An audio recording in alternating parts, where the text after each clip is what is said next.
Cuando son sencillos, podemos alimentarlos con corriente alterna, es decir, con corriente que circula alternadamente en dos direcciones.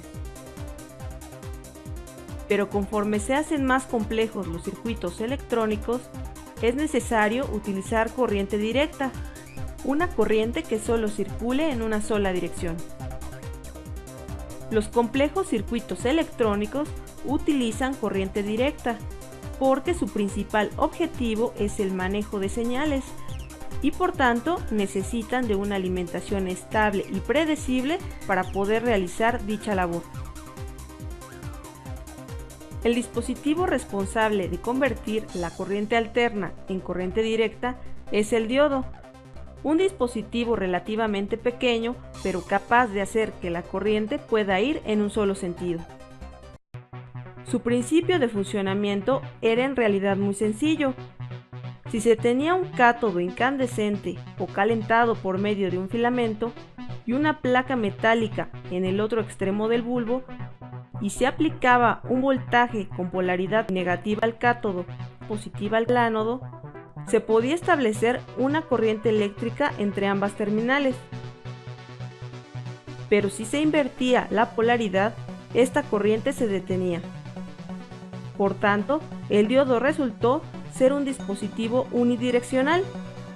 Solo dejaba pasar la corriente eléctrica en un sentido, bloqueándola en el inverso. El diodo de vacío fue sustituido a mediados del siglo XX por el diodo semiconductor, que era mucho más pequeño, más durable, menos propenso a daños, gastaba menos energía y era mucho más eficiente que los diodos tipo bulbo. Ahora, a los diodos de vacío solo se les puede encontrar en los museos, pero en su tiempo fueron muy utilizados en el desarrollo inicial de la radio, en los primeros aparatos electrónicos como tocadiscos, transmisores y receptores de radio, equipo de medición y prueba, etc. Incluso fueron elementos esenciales en la fabricación de la primera computadora, la famosa ENIAC. Sin los diodos de vacío no hubiera sido posible construirla, aunque resultó ser un aparato enorme que generaba una gran cantidad de calor. El diodo moderno es el componente electrónico más empleado en la actualidad. Su construcción interna es muy sencilla, así que es el elemento semiconductor más simple que existe. Se fabrican en su gran mayoría de silicio. Tienen dos terminales, N y P. Su principal función es rectificar una señal alterna, permitiendo el paso de corriente eléctrica en un solo sentido. Existen diodos pequeños o de grandes dimensiones, opacos o también luminosos. Incluso dentro de una familia, sus encapsulados varían de diversas maneras. Podemos encontrar diodos de muy baja corriente como los diodos de montaje superficial, de corriente pequeña empleados en televisores y videograbadoras, de potencia mediana para aplicaciones generales, hasta dispositivos para corrientes altas, como los puentes rectificadores utilizados en televisores modernos. Aunque existen una gran cantidad de diodos rectificadores, el principio de operación básico en todos es el mismo. A mediados del siglo XX, un grupo de investigadores descubrió que algunos materiales como el silicio tenían una configuración electrónica especial.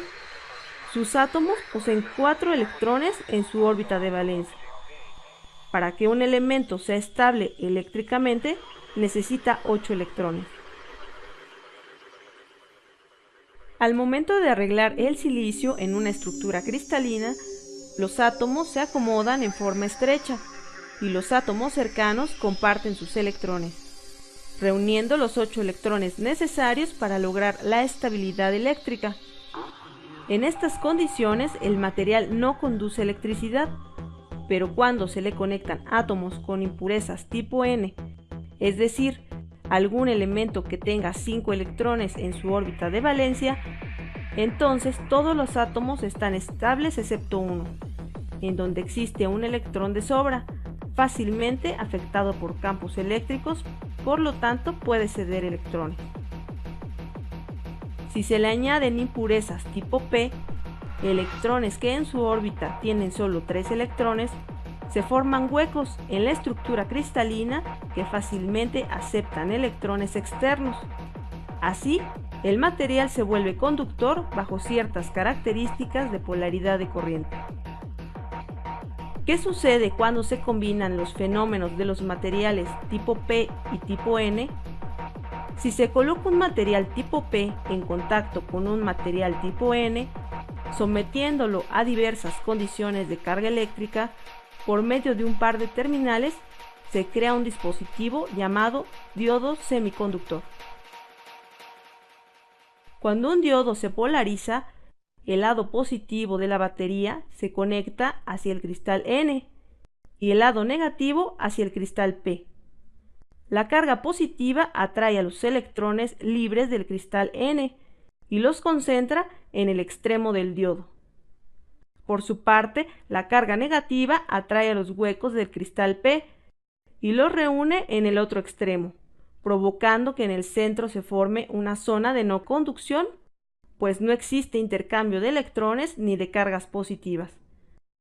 Por tanto, no hay corriente eléctrica. A este diodo se le denomina polarizado en inversa.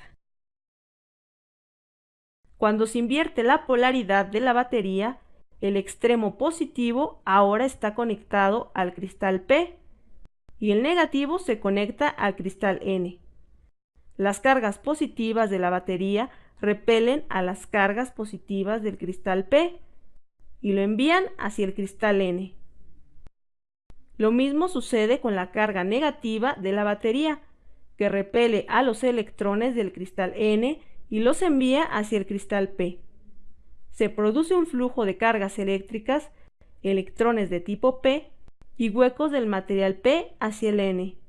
Entonces se crea una corriente eléctrica fluyendo a través del dispositivo.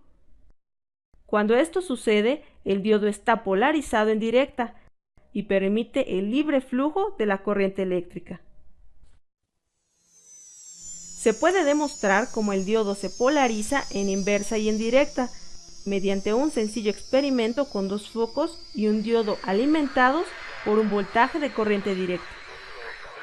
Los focos están encendidos, pues el diodo está polarizado, permitiendo el libre flujo de electrones a través de él y por tanto a través del foco.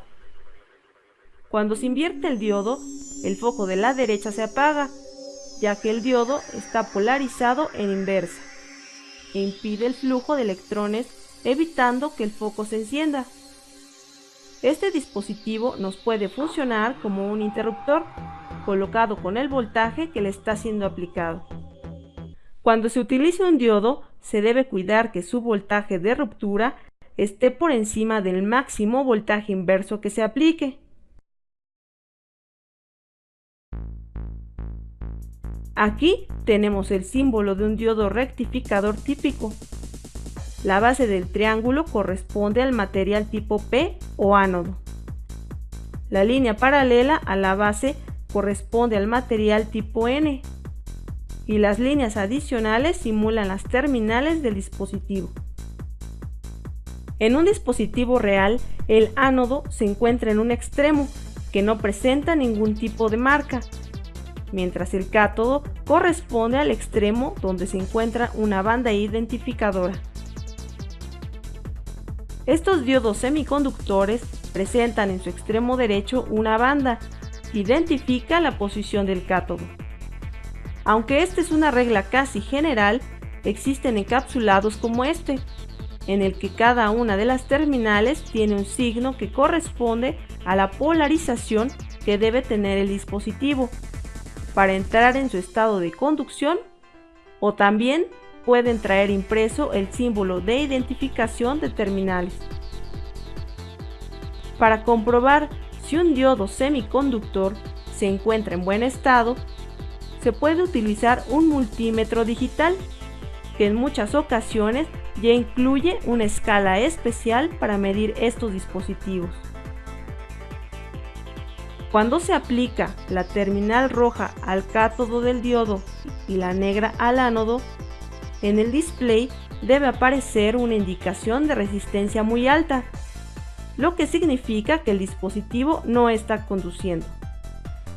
Si se invierten las terminales, el despliegue cambia a un valor que puede oscilar entre 0.5 y 0.8 volts, lo que indica que el dispositivo está conduciendo, pero que tiene un voltaje de polarización de X voltios. Si el multímetro no incluye una escala de prueba de diodos, esta medición se puede hacer aprovechando las escalas para medir resistencia. La perilla del multímetro se coloca en una escala de resistencia alta y se aplican las terminales a los extremos del diodo. Cuando el diodo esté conectado en inversa, la pantalla debe marcar una resistencia casi infinita, mientras que al polarizarlo en directa, esta resistencia baja considerablemente. El valor exacto depende del tipo de diodo que se esté probando. En cualquier caso, en una dirección el diodo conduce y en la otra dirección no. Si en ambas mostrara una resistencia muy alta o si en ambas indicara conducción, el diodo está defectuoso. Estamos tan acostumbrados a utilizar la luz eléctrica que pocas veces nos detenemos a pensar que en realidad la forma en la que llega esta energía a nuestros hogares es en forma de corriente alterna. Aquí es donde entra el diodo, en una labor de conversión de corriente alterna a corriente directa, pues prácticamente todos los circuitos electrónicos funcionan mediante una corriente directa. Un diodo. Claro, este no es un diodo de verdad, es en realidad su símbolo eléctrico. Estos sí son diodos de verdad, y todos ellos cumplen la misma función: permitir el flujo de corriente en un solo sentido. ¿Qué quiere decir esto? Que si aparece un flujo de corriente en el sentido opuesto, los diodos no lo dejarán pasar. Pero, ¿hacia dónde permiten el flujo de corriente? Bueno, primero conozcamos sus partes. Los diodos tienen dos partes, un ánodo y un cátodo. El cátodo siempre está simbolizado por una pequeña rayita. Los diodos permitirán el flujo de corriente desde ánodo a cátodo, mientras que desde cátodo a ánodo no se permitirá el flujo y se bloqueará. Ahora la pregunta es, ¿para qué nos sirve esto? Bueno, veamos un ejemplo. Por ejemplo, supongamos que tenemos un circuito donde hay que encender un LED. El LED consume 3 voltios, así que lo lógico sería alimentarlo con 3 voltios. Pero si ponemos entre medio un diodo rectificador para proteger nuestro circuito, el diodo consumirá 0,7 voltios. Esto quiere decir que los 3 voltios que le queríamos entregar a nuestro LED ya no llegarán completos, ya que el diodo le ha quitado 0,7. Por ende, lo correcto sería poner 3,7 voltios, el diodo saca su tajada y el LED recibe los 3 voltios que le corresponden. Pero no todo termina ahí. Otra cosa importante en que fijarse es cuánta corriente soporta nuestro diodo. Si en nuestro circuito va a fluir 0.8 amperios, lo correcto será usar un diodo de al menos 1 amperio. Pero si en nuestro circuito va a fluir 2 amperios, lo correcto será utilizar un diodo que soporte al menos 3 amperios, y así sucesivamente, siempre utilizando un diodo que pueda soportar la corriente holgadamente. En fin, todo lo que hemos visto es en corriente continua.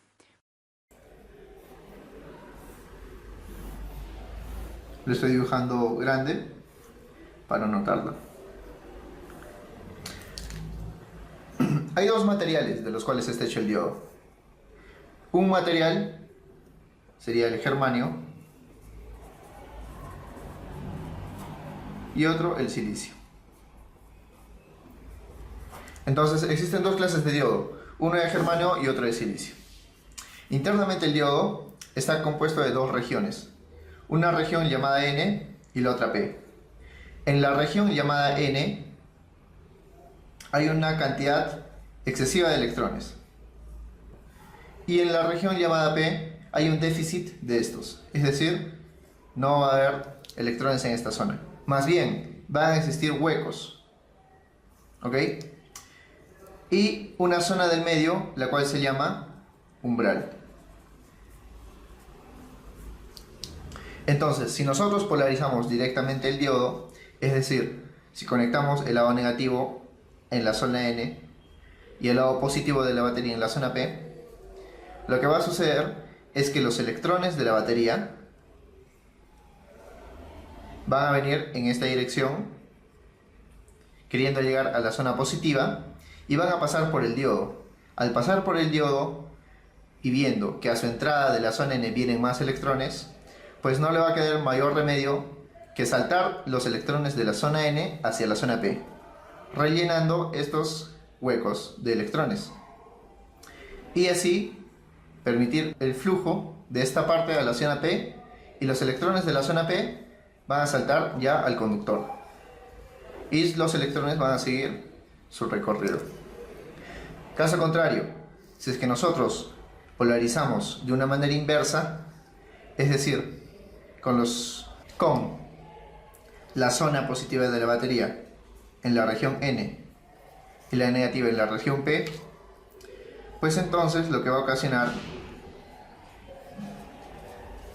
es que los electrones van a venir en este sentido y van a ocupar estos espacios, estos huecos. Entonces, al ya estar ocupados estos huecos y queriendo los electrones saltar a la zona N, no van a poder, porque en esta zona no van a encontrar ningún hueco y ningún espacio al cual saltar. Entonces, en este sentido, el diodo va a actuar como un interruptor abierto. El paso de corriente en una polarización directa, el paso de los electrones de la zona N a la zona P, va a ocasionar un consumo de energía.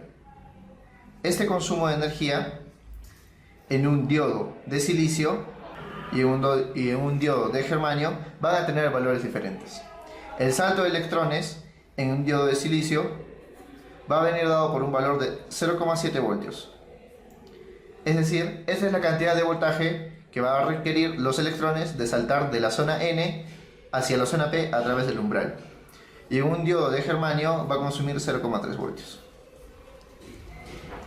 Entonces, ¿nosotros para qué usamos el diodo? Pues lo usamos para protección de un circuito. ¿Cómo así? Veamos un ejemplo. El ejemplo este es muy simple. Nosotros vamos a dibujar un circuito demasiado simple de esta manera. Vamos a utilizar una batería, una resistencia, un diodo LED y después un diodo semiconductor.